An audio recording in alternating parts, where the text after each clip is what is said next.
हरिओम। जय श्री श्याम। दर्शकों, आज के एपिसोड में केतु के बारे में बताएंगे कि जब हमारी कुंडली में केतु अशुभ प्रभाव में होता है तो जातक व जातिका के पर किस प्रकार से लक्षण करता है और इन लक्षणों को देखकर आप क्या उपाय करें। समस्त द्वादश भाव में केतु के प्रभाव के बारे में बताएंगे। यदि आपकी कुंडली के अंदर केतु प्रथम भाव से लेकर द्वादश भाव में बैठकर किस प्रकार के प्रभाव देता है और क्या उपाय करें, समस्त जानकारी आज के एपिसोड में केतु के बारे में देने वाले हैं।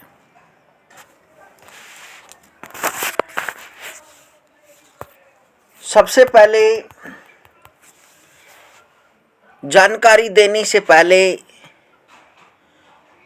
दर्शकों को बता दें कि जो दर्शक फेसबुक या यूट्यूब के माध्यम से देख रहा है, चैनल को सब्सक्राइब कर लें ताकि आनंद सांडिल्य चैनल पर मिलने वाली हर जानकारी का नोटिफिकेशन आपके पास पहुंच जाए। तो दर्शकों, आइए बात करते हैं केतु ग्रह के बारे में। केतु ग्रह को गणेश के रूप में माना गया है। मेरे अनुभव के अनुसार इससे अतृप्तता ही जानी जाती है। केतु ग्रह का संबंध इस लोक से कम बल्कि परलोक से ज्यादा है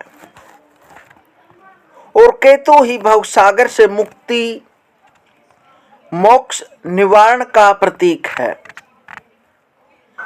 केतु ग्रह की दया का प्रतीक तथा संदेशवाहक, यात्राओं का कारक, जीवन यात्रा के गंतव्य तक जातक का सहायक है।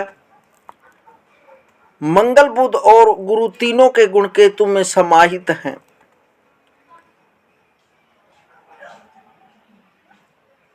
अरुणा संहिता अनुसार केतु के 3 कुत्ते,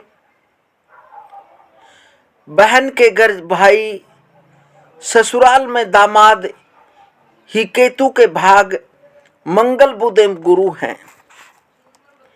केतु का पालतू कुत्ता काले और सफेद रंग का है। सफेद रंग दिन तथा काला रंग रात्रि का प्रतीक है। केतु दिन एवं रात्रि दोनों में बली है, जबकि अन्य ग्रह या तो केवल दिन में बली होते हैं अथवा रात्रि में। यदि जातक को केतु बुरे फल देने लगे तो शोर न मचाएं। अपने मन की व्यथा मन में रखने की कोशिश करें। यदि उसमें कहीं लाल रंग है तो वह बुध का प्रतीक है। ऐसे कुत्ते के फल बुध वाले होते हैं तथा फलों की अवधि केतु द्वारा निष्ठ समय तक होती है। कभी भी केतु प्रदत्त पीड़ा को दूसरों के सामने प्रकट न करें। यदि किसी के आगे पीड़ा को प्रकट किया तो केतु पीड़ा को अधिक बढ़ा देगा। जन्म कुंडली में दशम भाव ग्रहों को ध्यान में देखने पर केतु के कहर की पूर्व सूचना निश्चित रूप से मिल जाती है। उस समय केतु के उपचार के लिए इन उपायों को करना चाहिए। यदि केतु के द्वारा प्रदत्त पीड़ा से जातक का स्वास्थ्य प्रभावित हो तो चंद्रमा का उपचार सहायक करता है। कभी कभी केतु पुत्रों को कष्ट देता है यदि ऐसा हो तो मंदिर में कंबल का दान करें। यदि केतु के दुष्ट प्रभाव से पैर के पंजों में अथवा पेशाब नलिका में रोग या पीड़ा हो तो दोनों पैरों के अंगूठों में रेशमी धागे बांधने चाहिए। कुछ विद्वानों के अनुसार विवाह के समय जो ससुराल से पलंग और बिस्तर मिलता है उस पर केतु का स्वामित्व माना जाता है। अतः प्रसूति के समय जातक की पत्नी को इसी पलंग का प्रयोग करना चाहिए। ऐसा करने से केतु बच्चों को कष्ट नहीं देता। यदि जातक की कुंडली में केतु पीड़ित एवं अक्षुभित होता है तो वह दूसरे ग्रहों पर भी बुरा प्रभाव डालता है। यदि केतु की शनि के साथ युति या दृष्टि संबंध हो तो केतु पापी हो जाता है। सूर्य ग्रह और शनि ग्रह एक साथ मिलकर केतु ग्रह पर दृष्टि डालते हैं या केतु के साथ बैठते हैं तो केतु बेशक दुष्ट पीड़ित हो तो भी कारक नहीं बनता। यहां तक कि वह किसी संबंधी की मृत्यु का कारण भी नहीं बनता। वह अन्य प्रकार के कष्ट देता रहता है। पापी होने पर केतु प्रायः घर की स्त्रियों को ही पीड़ित करता है। यदि सूर्य या गुरु अपने शत्रु ग्रहों द्वारा पीड़ित होते हैं तो वे ग्रह भी केतु के अशुभ फल उत्पन्न करते हैं। केतु के अशुभ प्रभाव को दूर करने के लिए इन उपायों को करें।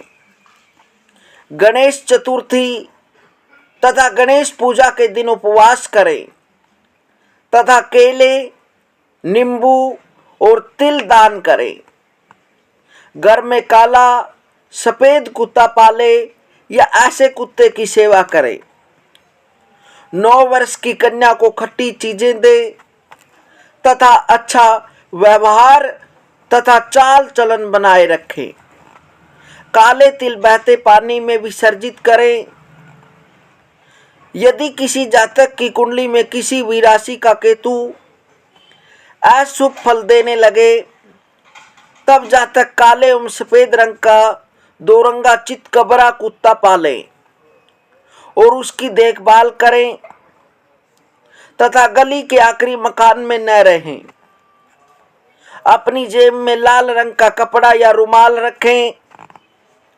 शिव जी की आराधना तथा अभिषेक कर दूध चावल दान में दें और माँ, सास एवं दादी माँ का आशीर्वाद प्राप्त करें। अपनी पानी की टंकी 1 साल में कम से कम 2 या 3 बार अवश्य साफ करें और गंगा जी अथवा कहीं भी बहते पानी में स्नान करें। यदि किसी जातक की जन्म कुंडली में किसी भी राशि का केतु द्वितीय भाव में बैठकर अशुभ फल देने लगे तब जातक 9 वर्ष से कम आयु की कन्याओं की सेवा करता हुआ सदाचार का निरंतर पालन करता रहे।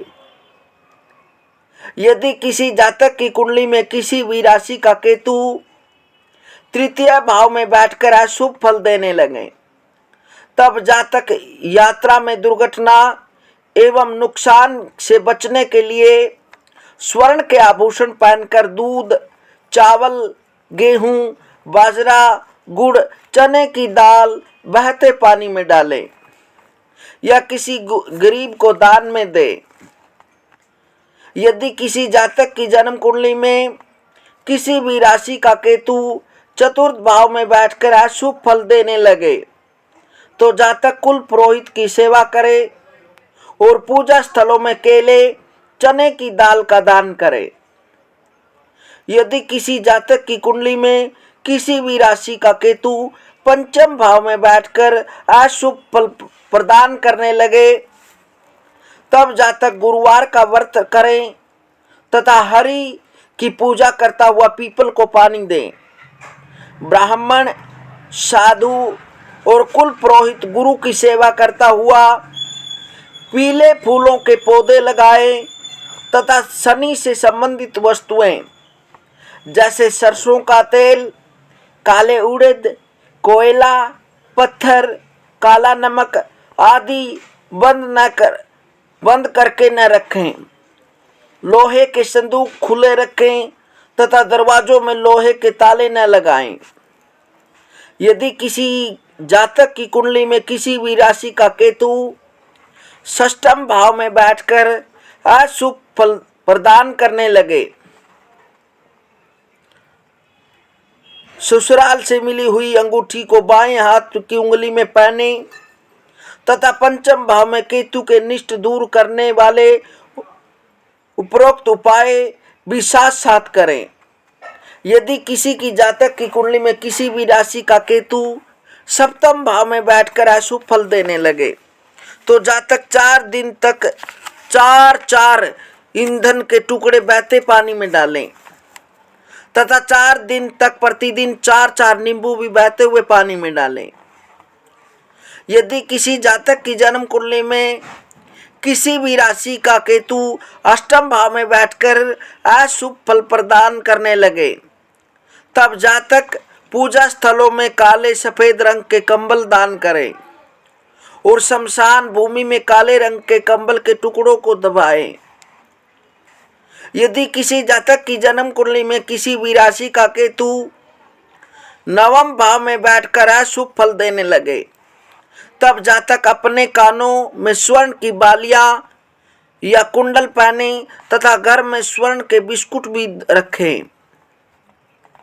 यदि किसी जातक की कुंडली में किसी भी राशि का केतु दशम भाव में बैठकर अशुभ फल देने लगे तो जातक घर की नींव के पत्थर के नीचे दूध एवं शहद रखें तथा 48 वर्ष की आयु के बाद घर में पालतू कुत्ता रखें और चांदी के बर्तनों में शहद रखे।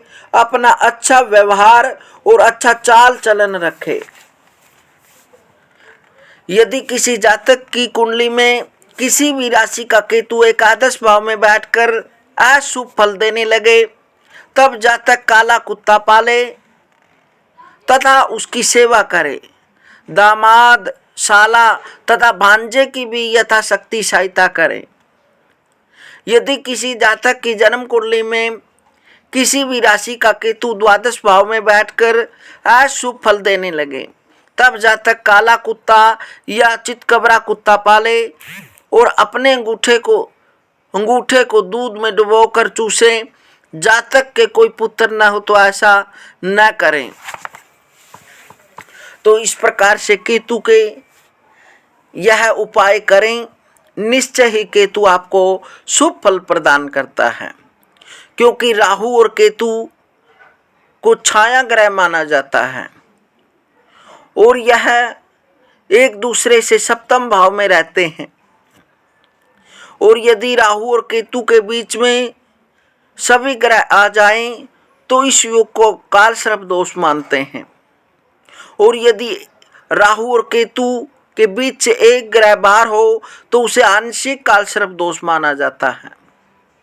यदि राहु और केतु आपको बुरे प्रभाव दे रहे हैं तो लक्षण में व्यक्ति को रात को स्वप्न में सर्प दिखाई देते हैं, उड़ता हुआ दिखाई देता है और कई बार व्यक्ति को दुर्घटना या चोट दिखाई देती है और कई बार अग्नि भी दिखाई देती है।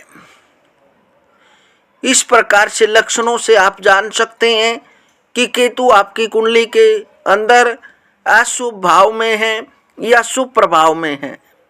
यदि आपको लगता है कि आपकी कुंडली के अंदर केतु आपको अशुभ फल दे रहा है तो इन उपायों को करें।